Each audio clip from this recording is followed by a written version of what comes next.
कृष्णाय वासुदेवाय हरये परमात्मने प्रणतः क्लेशनाशाय गोविंदाय नमो नमः। दोस्तों, आज मैं आपसे एक बात पूछना चाहता हूं।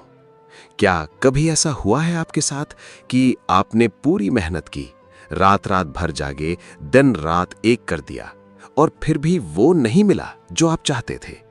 और दूसरी तरफ आपने देखा कि कोई है जिसने कुछ ज्यादा मेहनत नहीं की, जिसने उतना नहीं किया जितना आपने किया और उसे सब कुछ मिल गया। तब आपके मन में एक सवाल उठा होगा, भगवान, ये कैसा इंसाफ है? मैंने इतना किया फिर भी खाली हाथ क्यों? अगर कभी ये सवाल आपके मन में आया है तो ये कहानी आपके लिए है। अगर कभी आपने खुद को हारा हुआ महसूस किया है तो ये कहानी आपके लिए है। अगर कभी आपने सोचा है कि मेरे साथ ही क्यों, तो ये कहानी सिर्फ और सिर्फ आपके लिए है। क्योंकि आज हम बात करेंगे उस सच्चाई की जो सदियों पहले भगवान श्री कृष्ण ने एक साधारण इंसान को बताई थी। एक ऐसी सच्चाई जो आज भी उतनी ही ताजी है, उतनी ही गहरी है। और आज जब आप इसे सुनेंगे तो आपके जीवन को देखने का नजरिया हमेशा के लिए बदल जाएगा। वो सच्चाई है, किस्मत से ज्यादा और वक्त से पहले किसी को कुछ नहीं मिलता। तो चलिए शुरू करते हैं। बात उस समय की है जब भगवान श्री कृष्ण द्वारिका में विराजमान थे। द्वारिका, सोने की नगरी, चारों तरफ समुद्र की लहरें, महलों की चमक और भगवान की उपस्थिति से पवित्र हुई वो भूमि। लेकिन उसी द्वारिका के बाहर एक छोटे से गांव में एक युवक रहता था जिसका नाम था सुदर्शन। सुदर्शन कोई साधारण युवक नहीं था। वो मेहनती था, ईमानदार था और उसके सपने बड़े थे। वो एक व्यापारी बनना चाहता था, एक बड़ा व्यापारी, जैसे उसके पिता थे। लेकिन उसके पिता का देहांत हो गया था जब वो छोटा था और अब घर की सारी जिम्मेदारी उसी के कंधों पर थी। सुदर्शन सुबह सूरज उगने से पहले उठता था, खेतों में काम करता था, शाम को बाजार जाता था, रात को हिसाब किताब करता था। उसने वर्षों तक यही किया, एक एक पैसा जोड़ा, एक एक सपना बुना। पर दोस्तों, जो होता रहा वो उसे तोड़ता रहा। पहले साल उसने एक छोटी दुकान खोली, बाढ़ आई और सब बह गया। दूसरे साल उसने फिर शुरुआत की, किसी ने धोखा दिया और पूरी पूंजी चली गई। तीसरे साल उसने फिर उठने की कोशिश की, इस बार फसल खराब हो गई। 3 साल, 3 बार और हर बार खाली हाथ। अब सुदर्शन थक चुका था। उसके मन में निराशा का अंधेरा छा गया था। वो सोचने लगा, मैंने क्या गलत किया? मैंने तो पूरी मेहनत की, मैंने कभी बेईमानी नहीं की, मैंने कभी किसी का बुरा नहीं चाहा, फिर भी मेरे साथ यही क्यों होता है? आखिर कब मिलेगा मुझे वो जो मेरा हक है? और उसी रात हारा थका सुदर्शन एक फैसला करता है। वो फैसला करता है कि वो भगवान श्री कृष्ण के पास जाएगा, सीधे उनसे पूछेगा। क्योंकि अगर कोई उसके सवाल का जवाब दे सकता है तो वो सिर्फ कृष्ण है। सुदर्शन अगले दिन सुबह ही निकल पड़ा, नंगे पांव, धूल भरी सड़कें, चिलचिलाती धूप। रास्ते में लोगों ने पूछा, कहां जा रहे हो? उसने कहा, द्वारिका, कृष्ण के पास। लोग हंसे, बोले, कृष्ण से क्या मांगने जा रहे हो? वो कोई ऐसे नहीं मिलते। पर सुदर्शन नहीं रुका, क्योंकि उसके पास खोने के लिए कुछ बचा ही नहीं था। 3 दिन की यात्रा के बाद वो द्वारिका पहुंचा। उसने मंदिर में प्रवेश किया। वहां भीड़ थी, श्रद्धालु थे, पुजारी थे। पर सुदर्शन का मन अशांत था। वो बस कृष्ण से मिलना चाहता था। और तभी एक अद्भुत बात हुई। मंदिर के पुजारी ने उसे बताया, आज सुबह प्रभु स्वयं यमुना के किनारे बैठे हैं, एकांत में, शायद तुम जा सकते हो। सुदर्शन का दिल एक पल के लिए रुक गया। फिर वो तेज कदमों से यमुना की ओर चल पड़ा। यमुना के किनारे वातावरण अद्भुत था। पानी की कलकल आवाज, पक्षियों का संगीत और दूर एक पीले वस्त्रों में मुरली हाथ में लिए श्री कृष्ण बैठे थे। सुदर्शन की सांसें रुक गईं। वो धीरे धीरे पास गया और साष्टांग प्रणाम किया। आंखों में आंसू थे, थके हुए, टूटे हुए इंसान के आंसू। कृष्ण ने मुस्कुराते हुए कहा, आओ सुदर्शन, बैठो। सुदर्शन चौंक गया। प्रभु, आप मेरा नाम जानते हैं? कृष्ण मुस्कुराए, मैं तुम्हारे मन की हर बात जानता हूं, तुम्हारी थकान भी, तुम्हारा दर्द भी और वो सवाल भी जो तुम पूछना चाहते हो। सुदर्शन की आंखें भर आईं। उसने हाथ जोड़े और कहा, प्रभु, मैं समझ नहीं पा रहा, मैंने पूरी मेहनत की, ईमानदारी से जिया, कभी किसी का नुकसान नहीं किया, फिर भी बार बार हार क्यों? आखिर कब मिलेगा मुझे वो जो मेरा है? कृष्ण ने एक पल के लिए यमुना की तरफ देखा, फिर सुदर्शन की आंखों में देखा और बोले, सुदर्शन, आज मैं तुम्हें कहानी सुनाऊंगा और जब ये कहानी खत्म होगी तुम्हारे सारे सवालों के जवाब मिल जाएंगे। कृष्ण ने कहना शुरू किया। बहुत समय पहले की बात है। एक राज्य था, सुंदरगढ़। उस राज्य का राजा बहुत बुद्धिमान था और उसके 3 बेटे थे। बड़े बेटे का नाम था विक्रम, बहादुर, महत्वाकांक्षी और बेचैन। मंझले बेटे का नाम था धीरज, शांत, धैर्यवान और समझदार। छोटे बेटे का नाम था अर्पण, सरल, भोला और भगवान में आस्था रखने वाला। राजा बूढ़ा हो रहा था, उसे अपना उत्तराधिकारी चुनना था। उसने तीनों बेटों को बुलाया और कहा, मैं तुम तीनों को एक एक थैली देता हूं, इसमें 100 सोने के सिक्के हैं। जाओ, दुनिया देखो, व्यापार करो और 1 वर्ष बाद लौट कर बताओ कि तुमने क्या कमाया। जो सबसे अधिक समृद्ध होगा वही इस राज्य का राजा बनेगा। तीनों बेटे निकल पड़े। कृष्ण ने एक पल रुककर सुदर्शन की तरफ देखा। ध्यान से सुनो सुदर्शन, यहीं से असली कहानी शुरू होती है। कृष्ण ने कहा, बड़े बेटे विक्रम के मन में एक ही धुन थी, जल्दी से जल्दी अमीर बनना, राजा बनना, सिंहासन पाना। वो राज्य से निकला और पहले ही शहर में रुक गया। वहां उसने देखा कि एक व्यापारी बहुत सस्ते में मसाले बेच रहा है। विक्रम ने सोचा, ये तो बहुत बढ़िया मौका है, मैं ये सारे मसाले खरीद लेता हूं और दूसरे शहर में बेच दूंगा, दुगना मुनाफा होगा। उसने अपने सारे 100 सिक्के उस व्यापारी को दे दिए। पर दोस्तों, विक्रम ने एक गलती की। उसने जल्दबाजी में ये नहीं जांचा कि वो मसाले असली हैं या नकली। वो व्यापारी एक ठग था, मसाले नकली थे। जब विक्रम दूसरे शहर पहुंचा और माल बेचने की कोशिश की तो उसे पता चला कि उसके हाथ में सिर्फ मिट्टी और भूसा है। 100 सिक्के गए एक झटके में। विक्रम टूट गया। उसने सोचा, और मेहनत करूंगा और तेज दौड़ूंगा। उसने उधार लिया, फिर निवेश किया और फिर नुकसान हुआ, क्योंकि वो हर बार जल्दी में था, हर बार अभी चाहता था, हर बार वक्त का इंतजार नहीं कर सकता था। 1 साल बाद विक्रम खाली हाथ लौटा। कृष्ण ने कहा, सुदर्शन, विक्रम ने मेहनत की, इसमें कोई शक नहीं, लेकिन उसने वक्त के साथ काम नहीं किया। उसने वक्त से पहले सब कुछ पाने की कोशिश की, और जो वक्त से पहले आता है वो टिकता नहीं। सुदर्शन चुपचाप सुन रहा था। उसके मन में कुछ हिलने लगा था। कृष्ण ने आगे कहा, मंझले बेटे धीरज ने अलग रास्ता चुना। वो निकला पर जल्दी में नहीं था। उसने पहले 3 महीने सिर्फ देखा, बाजार देखा, लोगों की जरूरतें देखी, किस चीज की कमी है वो समझा। उसने 1 पैसा भी खर्च नहीं किया। चौथे महीने उसे पता चला एक गांव में नमक की बहुत किल्लत है। व्यापारी वहां जाते नहीं क्योंकि रास्ता कठिन है। धीरज ने सोचा, यही मेरा मौका है।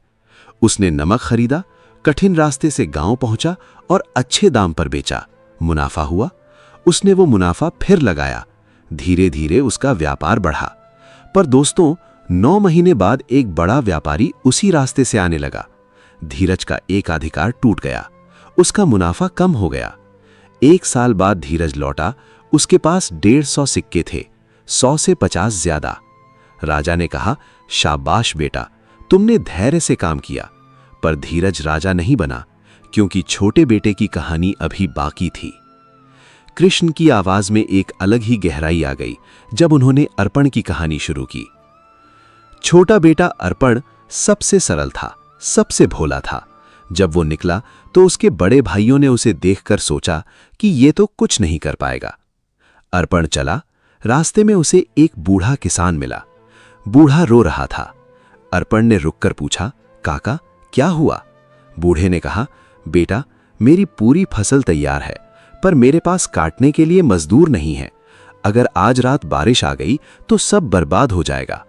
अर्पण ने बिना सोचे अपनी थैली खोली। उसने अपने 10 सिक्के दिए। काका, इससे मजदूर बुला लो। बूढ़े की आंखें भर आईं। उसने अर्पण को आशीर्वाद दिया, भगवान तुम्हें 1000 गुना लौटाए। अर्पण आगे चला। थोड़ी दूर एक छोटी बच्ची मिली, रो रही थी। उसकी मां बीमार थी और घर में दवाई के पैसे नहीं थे। अर्पण ने फिर अपनी थैली खोली, 10 सिक्के दिए। इसी तरह रास्ते में जो भी जरूरतमंद मिला, अर्पण ने मदद की। महीने भर में उसके पास सिर्फ 10 सिक्के बचे। उसके मन में डर नहीं था। उसने सोचा, जो भगवान की इच्छा होगी वही होगा। अब उसके पास मात्र 10 सिक्के थे और 10 महीने बाकी थे। और तब वो घटना हुई जो उसकी पूरी जिंदगी बदल देने वाली थी। कृष्ण ने एक लंबी सांस ली। सुदर्शन की सांसें थम गई थीं। कृष्ण ने कहा, था वही लॉकेट जो उसने अपने बेटे को बचपन में पहनाया था। सौदागर ने अर्पण से पूछा, ये लॉकेट तुम्हें कहां से मिला? अर्पण ने कहा, यह मेरे पिता ने मुझे दिया था बचपन में। सौदागर ने कहा, तुम्हारे पिता का नाम क्या था? अर्पण ने नाम बताया। सौदागर के आंसू रुक नहीं रहे थे। उसने अर्पण को गले लगा लिया। बेटे, मैं तुम्हारा असली पिता हूं, मैं तुम्हारा दादा हूं। वो पूरी कहानी बड़ी लंबी है, पर सार यह है कि अर्पण के पिता को बचपन में एक साजिश के तहत राज्य से निकाला गया था। उसका असली परिवार एक बड़ा व्यापारिक घराना था। उस दिन अर्पण के पास सिर्फ 10 सिक्के थे, पर उस रात जब वो सोने गया तो वो एक बड़े घराने का वारिस बन चुका था। उसे क्या मिला? उससे कहीं ज्यादा जो उसने कभी सोचा भी नहीं था। और ये सब कब हुआ? तब जब उसका वक्त आया। कृष्ण ने सुदर्शन की आंखों में देखा और धीरे से कहा, सुदर्शन, अब बताओ, अगर अर्पण उस बूढ़े किसान की मदद नहीं करता तो क्या होता? अगर वो छोटी बच्ची की मां को दवाई के पैसे नहीं देता तो क्या होता? अगर वो जल्दी में होता और उस बंदरगाह पर एक दिन पहले या एक दिन बाद पहुंचता तो क्या होता? कुछ नहीं होता। वो सौदागर चला जाता, वो मुलाकात नहीं होती, वो जिंदगी नहीं बदलती। लेकिन उसकी किस्मत में वो था और वक्त सही था, इसलिए सब कुछ हुआ। और विक्रम, उसकी किस्मत में भी कुछ था, पर वो वक्त से पहले पाना चाहता था, इसलिए बार बार हाथ से फिसलता रहा। धीरज, उसने मेहनत की, पर उसकी किस्मत में उतना ही लिखा था, उसने उतना ही पाया। कृष्ण ने थोड़ा रुक कर कहा, सुदर्शन, सुनो, ये संसार एक बहुत बड़ी लीला है और इस लीला में हर इंसान के लिए एक समय निश्चित है, एक क्षण निश्चित है जब उसे वो मिलेगा जो उसका है। तुम मेहनत करो, जरूर करो, ईमानदार रहो, जरूर रहो, पर यह भी जानो कि मेहनत और ईमानदारी उस क्षण को जल्दी नहीं ला सकती। वो क्षण तब आएगा जब आना है, और जब वो क्षण आएगा तो कोई नहीं रोक सकता, दुनिया की कोई ताकत नहीं रोक सकती। सुदर्शन की आंखें भर आई थीं। उसने कहा, प्रभु, तो क्या मतलब है? क्या मैं मेहनत ना करूं, बस बैठकर इंतजार करूं? कृष्ण मुस्कुराए और उनकी ये मुस्कान सुदर्शन ने हमेशा याद रखी। कृष्ण ने कहा, अर्पण ने क्या किया था सुदर्शन? क्या वो बैठा था? नहीं, वो चल रहा था, वो दूसरों की मदद कर रहा था, वो अपने कर्म कर रहा था, बिना फल की चिंता किए। यही मेहनत का असली अर्थ है। मेहनत इसलिए नहीं कि मुझे अभी मिल जाए, मेहनत इसलिए कि मैं उस क्षण के लिए तैयार रहूं जब वो क्षण आए। जो इंसान मेहनत नहीं करता वो उस क्षण के लिए तैयार नहीं होता, और जब उसका वक्त आता है तो वो उसे संभाल नहीं पाता। इसलिए मेहनत करो, पर मेहनत को अपना कर्तव्य समझो, सौदा नहीं। मैंने इतना किया तो मुझे इतना मिलना चाहिए, ये सोच तुम्हें दुखी करती है। मैं अपना काम करता रहूंगा और जो मेरा है वो मुझे जरूर मिलेगा, ये सोच तुम्हें शांत रखती है। और यही शांति, यही धैर्य वो जमीन है जिस पर किस्मत के फूल खिलते हैं। कृष्ण ने सुदर्शन का हाथ थाम लिया और कहा, सुदर्शन, मैं तुम्हें 3 बातें देता हूं, इन्हें याद रखना पूरी जिंदगी। पहली बात, वक्त से पहले कुछ नहीं आता। जब तुम देखते हो कि किसी को आसानी से सब कुछ मिल गया तो ये मत सोचो कि उसके साथ न्याय हुआ और तुम्हारे साथ नहीं। शायद उसका वक्त पहले आया, शायद तुम्हारा वक्त अभी आना बाकी है, और जब आएगा तो उसे कोई नहीं रोक सकता। दूसरी बात, किस्मत से ज्यादा कुछ नहीं मिलता। यह संसार ऐसा नहीं है कि कोई चालाकी से, कोई धोखे से ज्यादा ले जाए। जो उसका हिस्सा नहीं वो उसे नहीं टिकेगा, चाहे कितना भी ले ले। और जो तुम्हारा हिस्सा है वो तुम्हारे पास जरूर आएगा, चाहे रास्ता कितना भी लंबा हो। तीसरी बात, हार मत मानो, क्योंकि जो हार मान लेता है वो उस क्षण से पहले ही रुक जाता है जब उसकी किस्मत उसका दरवाजा खटखटाने वाली थी। विक्रम हार मान गया, धीरज रुक गया, अर्पण चलता रहा और उसका दरवाजा खुला। सुदर्शन की आंखों से आंसू बह रहे थे, पर अब वो टूटने के आंसू नहीं थे, वो समझने के आंसू थे, महसूस करने के आंसू थे। उसने कृष्ण के चरणों में माथा टेका और कहा, प्रभु, मैं समझ गया। मुझे माफ करना, मैं इतने समय से लड़ रहा था अपनी किस्मत से, पर अब मैं जानता हूं मैं किस्मत से नहीं लड़ रहा था, मैं वक्त से लड़ रहा था, और वक्त से कोई नहीं जीत सकता। कृष्ण ने उसके सिर पर हाथ रखा और कहा, जाओ सुदर्शन, अपना काम करो, अपने कर्म करो, फल की चिंता मत करो, और याद रखो जो तुम्हारा है वो तुम्हारे पास आएगा, बस वक्त आने दो। सुदर्शन उठा। उसके कंधे अब झुके हुए नहीं थे, उसके पैरों में अब थकान नहीं थी। वो लौट गया एक नई सोच के साथ, एक नई ताकत के साथ। और दोस्तों, क्या आपको पता है, उस साल के अंत तक सुदर्शन का व्यापार शुरू हुआ, धीरे धीरे, पर इस बार वो रुका नहीं, और 3 साल बाद वो उस इलाके का सबसे बड़ा व्यापारी था। उसकी किस्मत नहीं बदली थी, उसका वक्त आया था। दोस्तों, अब मैं आपसे बात करता हूं। आप जो भी हैं, जहां भी हैं, अगर आज आप थके हुए हैं, अगर आज आप हारा हुआ महसूस कर रहे हैं, अगर आज आपको लग रहा है कि मेहनत का कोई फल नहीं मिल रहा, तो एक काम करो, एक पल के लिए रुको और खुद से पूछो, क्या मैंने सच में अपना काम किया? क्या मैं सच में अपने रास्ते पर चल रहा हूं? अगर हां, तो फिर बस एक काम और करो, भरोसा रखो। भरोसा उस वक्त पर जो अभी आना बाकी है, भरोसा उस किस्मत पर जो तुम्हारे नाम लिखी है, भरोसा उस भगवान पर जो हर हिसाब रखता है। क्योंकि दोस्तों, यह संसार बेईमान नहीं है, यह संसार देर करता है पर अंधेर नहीं करता।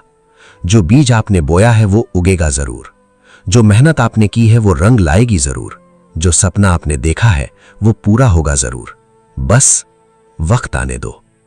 क्योंकि भगवान कृष्ण ने कहा था, किस्मत से ज्यादा और वक्त से पहले किसी को कुछ नहीं मिलता।